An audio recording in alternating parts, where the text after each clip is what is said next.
We spent 8 glorious weeks exploring mostly the beaches and taco stands of Baja, and we hardly filmed any of it.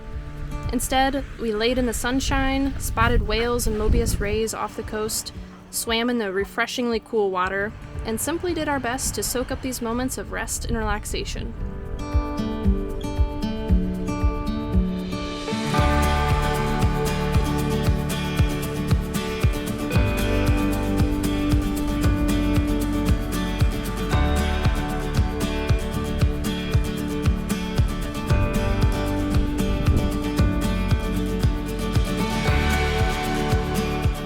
To tell you the truth, since entering Baja, I've had a handful of rough weeks with my health.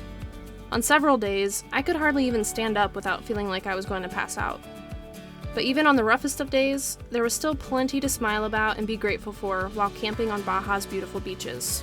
And on the better days, we took to the water, enjoyed delicious food, and spent lots of quality time with friends who were also in the area.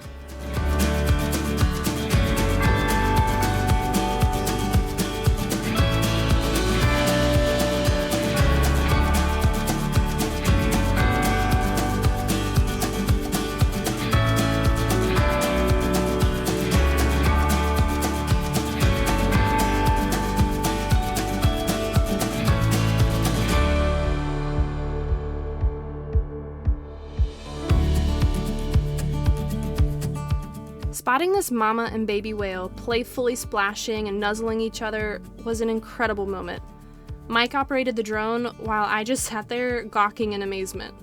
How lucky we were to witness this. It was utterly amazing and just such a high point.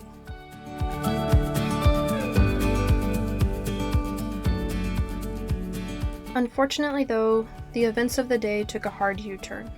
As the sun was setting in a cloudless sky, I learned that my uncle had passed away after a hard-fought battle with liver cancer. My family knew this was coming, but in thinking about my aunt and cousin, it was still difficult to come to terms with. So I sat there and watched the sun set on my uncle's life.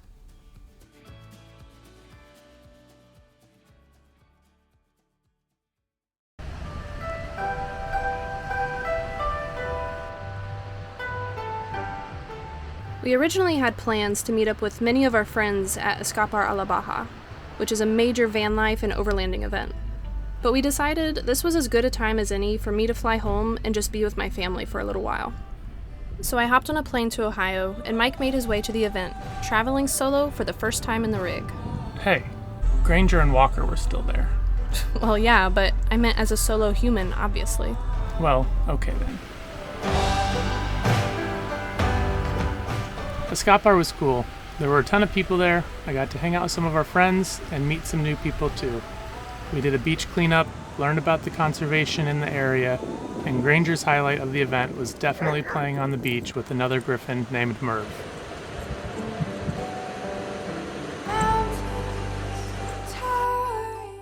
After 6 days at Escapar, it was time to hit the road again. Getting ready to head to the ferry here in La Paz. It's about 25 minutes outside of the town of La Paz. I'll be taking the TMC ferry. There's 2 different options. There's the Baja ferries and the TMC ferry. The TMC ferry is a little bit more on the commercial side where it's mostly 18-wheelers, but they also allow you to stay in your camper while on the ferry and also allow you to keep the animals in the camper, which is the main reason we're going with them. And then the added benefit is it's actually cheaper as well.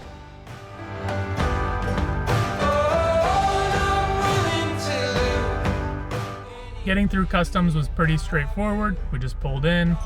The first guy came to try to talk to me and realized I didn't speak Spanish, so he brought over his coworker who spoke English. They did a quick look around in the truck and then looked around in the truck bed and the camper just to, make sure there's nothing there that they didn't like. Took all of maybe 3 minutes. I told him that we had a dog and a cat with us, and he was very excited to meet Walker, and even asked if he could take some photos of Walker because he said he loved cats.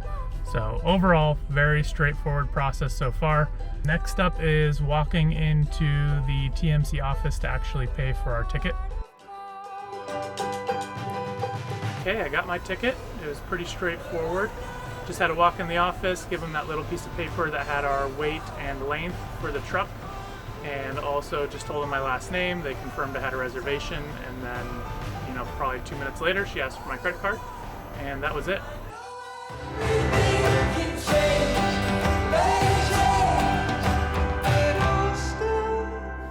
I am parked right outside of our boat, just kind of waiting until I'm told to load.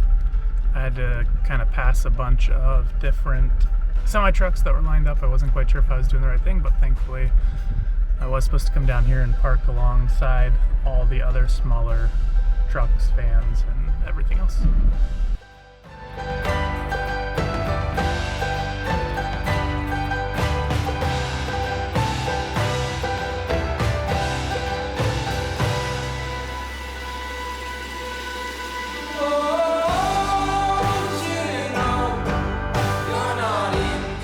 It was pretty shocking how many semi-trucks they were able to squeeze onto the ferry.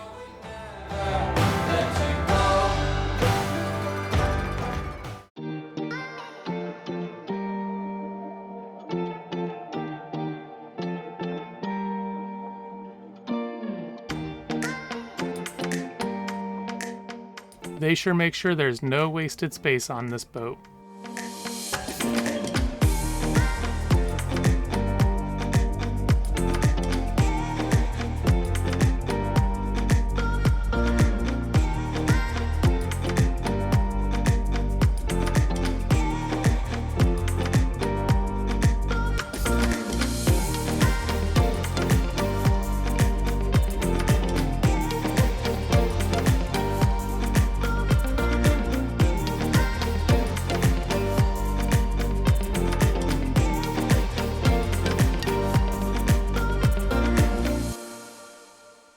Catch you later, Baja. The animals and I slept pretty well last night. You could definitely feel the boat rocking, but thankfully none of us seemed to get any motion sickness. It took about 3 hours between getting checked in and getting boarded. The duration of the trip to Mazatlan was about 14 hours. The total cost was about $585 US or 11,700 Mexican pesos, which was roughly $300 or $400 cheaper than taking the Baja ferries. Aside from me, 6 cyclists, and 4 other traveler rigs, the ferry was mostly filled with local truckers who were very friendly. One guy suggested some places in interior Mexico to visit and made sure I knew what time breakfast was, which was very important intel.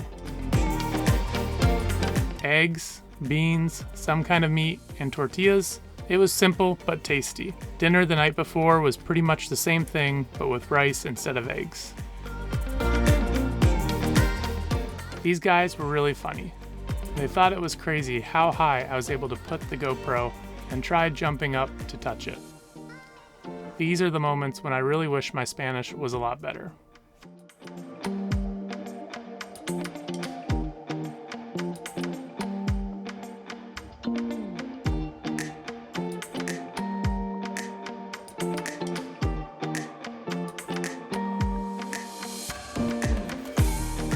And just like that, we pulled into dock in Mazatlan.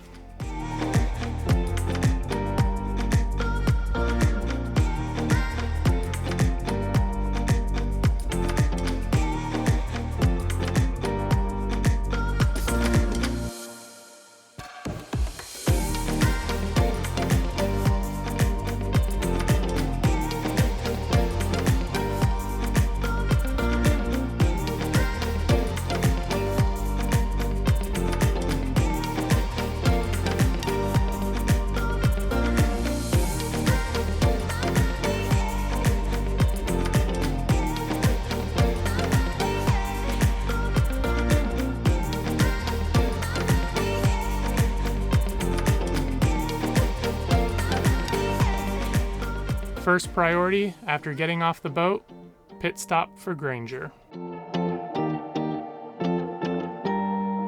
After about 17 hours of holding it, I'd say this was a well-deserved potty break and a great way to celebrate making it to mainland.